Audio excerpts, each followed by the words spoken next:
I am a PEO consultant at Fortune Business Consulting. Today, I will be discussing open enrollment. So, what is open enrollment?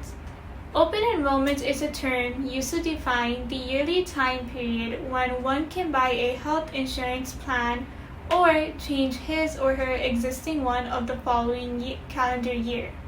During this time, you can select a different health insurance plan or stop your existing one altogether.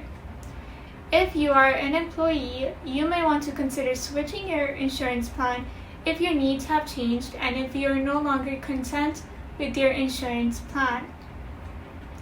If you are an employer and provide health insurance to your employees, you may want to reconsider your current insurance plan if the needs in both your employees and organization has changed.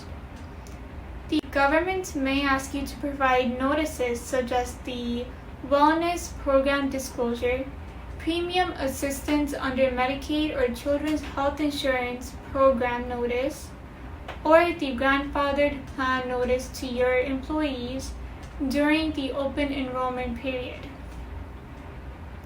So, when does open enrollment take place? Well, healthcare.gov usually hosts open enrollment every year between November 1st and December 15th. However, based on the state-run exchange, the time period may differ for your state.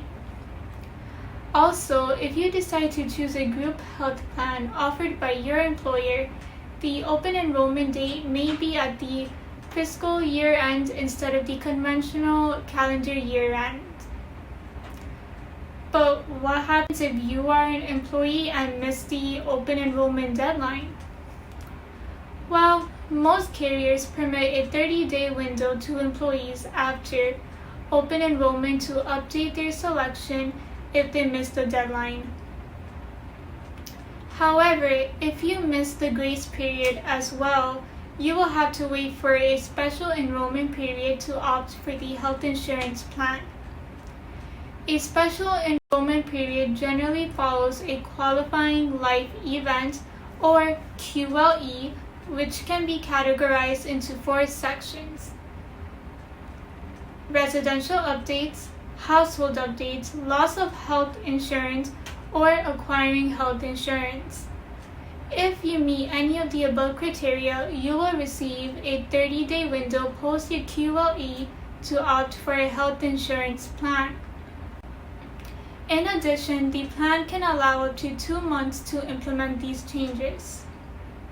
Now, if you are an employer, you may be wondering how open enrollment can affect you. Well, if your employee switches to a more expensive health insurance plan, you will have to withhold a greater amount from his or her paycheck.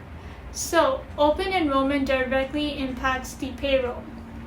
However, you can skip this step if you have a payroll provider who also helps with employee benefits and admin. A professional employer organization, also known as a PEO, may handle payroll and employee benefits administration in most cases and save you time, money, and provide you a peace of mind knowing that your employees and organization is taken care of.